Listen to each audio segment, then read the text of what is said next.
నమస్తే అండి. యూట్యూబ్ ప్రజలందరికీ మా యొక్క ధన్యవాదాలు.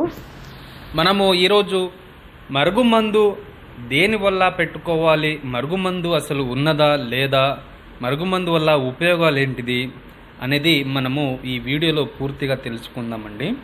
మరుగుమందు అనేది పూర్వకాలం నుంచే ఉందండి. మరుగుమందు వలన మనము భార్య భర్తలు, అత్త కోడలు, పిల్లలు, లవర్స్లు, ఇడిపోయిన వాళ్ళకి, అక్రమ సంబంధం పెట్టుకున్న వాళ్ళకి ఈ మరుగుమందు అనేది ఇలా ఒక్కసారి పెడితే చాలు, వాళ్ళు లైఫ్ లాంగ్ జీవితకాలం తోడు నీడగా కుక్కలాగా వాళ్ళ కాళ్ళ దగ్గర పడేలా 100% గ్యారెంటీగా అనేది ఉంటుందండి. ఈ మరుగుమందులో 2 రకాలు ఉంటుందండి. ఒకటి లిక్విడ్ వస్తుంది, తలకు, బట్టలకు, చెప్పులకు, ఒంటికి, వాళ్ళ శరీరానికి. రెండోది వచ్చేసి పౌడర్ వస్తుంది, తినే తాగే ఆహారంలో పెట్టి తినిపించాలి. ఇలా మరుగుమందు అనేది 2 రకాలు ఉంటుంది. మీరు ఈ మరుగుమందు అనేది మీరు పెట్టడం ఛాన్స్ లేకపోతే వారి ఒక ఫోటోలతోటి శ్రీ అఘోర వశీకరణ పూజ కార్యక్రమం ద్వారా చేసి తంత్రం పూజ, యంత్రం పూజ అనేది 7 రోజులు పూజా కార్యక్రమం అనేది ఉంటుంది.